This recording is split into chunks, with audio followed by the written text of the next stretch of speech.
We often become so comfortable with our surroundings that we may overlook the dangers there, as Vivian and Dave Swanson discovered on the evening of March 1st, 1993, at the family ranch in Athol, Idaho. School today? Fine. Good. My project. The kids and I all went out to the barn. We were going to feed the animals. The kids asked if they could swing on the swing. It's up in a loft. And so I said, sure, no problem. What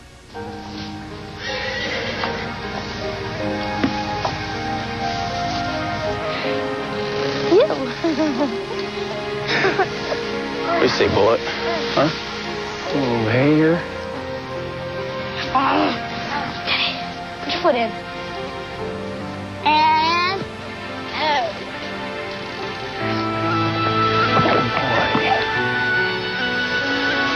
Hey, kids. I'm going to go get some wood. Be back in a minute. We've always lived out in the country, and we've always had ropes hanging in trees and everything else. You know, kids love to swing. 10-year-old Atea and her 5-year-old brother Mark stayed behind in the barn. I'll get my foot in this loop. Readjust it.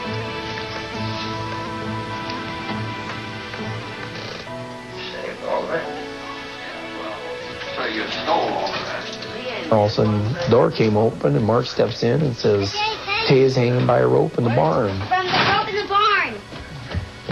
It just kind of went over my head, and I turned back at the TV just for a split second. And then it dawned on me what he had said. Atea! Atea! I wasn't getting a response, so I was just thinking the worst. I've never seen anything so gruesome in my life. It's just a sight I'll never forget.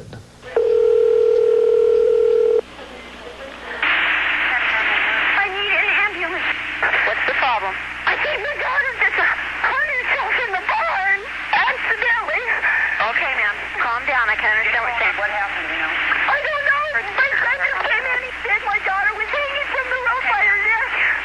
And my husband ran out there. I heard him scream when he went to the barn. Honey, hang on, okay? I'm going to tap you in.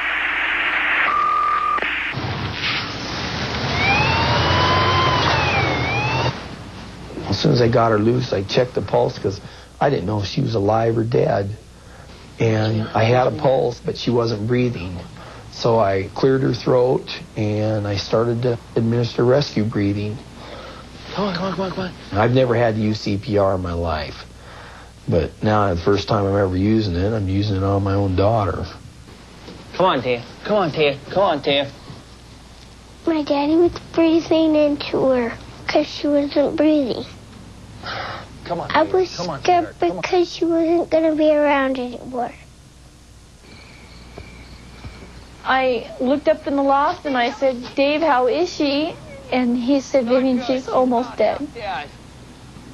I just couldn't believe that God would take such a little life like that away. You know, because I know she's going to grow up to be a wonderful person. Apparently, when she had hung herself, it had caused her to vomit. And so she was all blocked up. And I had to clear her throat, I bet you, half a dozen times. Come on. She was just laughing and playing around the house that night. And just a couple minutes later, she's half dead. You can do it. I mean, she's just so full of life and stuff that I couldn't imagine going through life without her.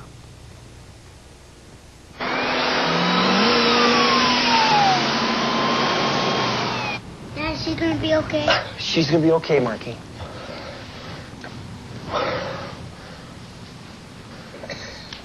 It was a real relief when she started breathing on her own. But I started thinking about coma, paralyzation, and it scared me. It scared me real bad. Within 5 minutes of the call, the Bayview Athol Quick Response Unit arrived, including EMT Shane Baldwin. When we arrived, we were met by the mother, who was extremely hysterical at the time. Okay, come on, sweetheart. The father already had the girl down, but it just scared the hell out of me. Come on, Tia. Not good. She had a pulse, but she wasn't breathing. EMT Debbie Claney helped treat the young girl. I gave her The father was really, really upset. He was afraid that because he took her down, that he may have hurt her neck worse. And we kept telling him, no, he did everything that he should have done. I mean, he did excellent. She was in real bad shape. Her blood pressure was down, her respirations were down, and that's not good for a child. When they start going down that bad, they're not long for this world, usually. Hey, can you hear me? I never looked at that rope like a noose. Never. And I couldn't believe that I'd overlooked it, and I felt really guilty. I was not sure if I would ever see this girl alive again, and it just tore me up. If I could give my right arm to have this little girl live, I would gladly do that. I'll be sending them down. Okay, very good. Okay, thanks. Ataya was transferred by Heart Flight helicopter from the local hospital to the Pediatric Intensive Care Unit at Sacred Heart Medical Center, where she was examined by Dr. Daniel Brudico. What do we got? We received Ataya in critical condition. She was comatose, completely unresponsive to any stimuli. How's her neural status in flight? Been very unresponsive this time. The most difficult thing for me to do is to talk to the parents and have to tell them that she may survive but may not be the Ataya that they knew before. Just stand with her here, hold her hand and talk to her. When we first saw her, it wasn't my little girl.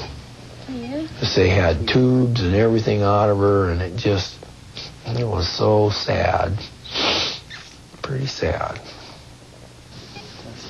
The doctor said, I want you guys to keep talking to her because she can hear you. And so me and Dave took turns all night. We talked about what the things we were going to do. And at this point, we knew she was alive. We didn't know how she was going to live the rest of her life. I was sad because Dad was in the hospital and I wanted her to come home. Sometimes we fight a lot, but I still love her. I'm still here, Ataya. I was there at 6:30 that morning, and she just opened her eyes and looked at me. Ataya? Ataya?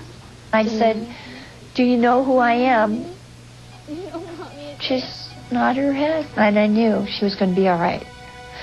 I was positive she was going to be all right. It just had a big smile on my face. Ataya was released after 4 days in the hospital without any sign of permanent injury. She's just as bright as she ever was. The only reminder we have is the small rope burn on her neck. Come on, Clay, you can hit it. I still do all the things that he used to do, but I'm a little bit more carefuler than I used to be. When I went back to school, my teacher had made me a cake, and the kids were really thankful that I was still alive. In fact, she kind of had a big head after that. She came home one day and told me that she was the most popular kid in school. And I told her, that's not the way you want to be popular.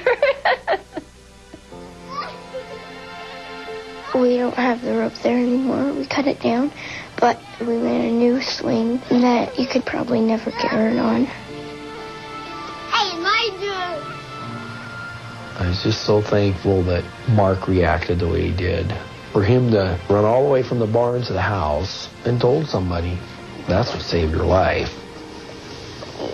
I'm so proud of that little boy.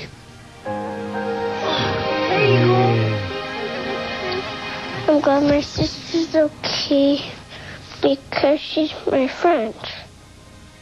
Come here, Prince. I feel really thankful for my dad and my little brother because my dad and my brother saved my life. You look like a real pro out there. Right now, if somebody don't know CPR, I'd say they're crazy because it saved my daughter's life. Pat him there. There you go. If I had one thing to say to the rescue team, I would just say thank you. I owe you a great debt that I will never be able to repay. I love riding horses and doing things with animals. I want to be a veterinarian. have a lot to look forward to when I grow up.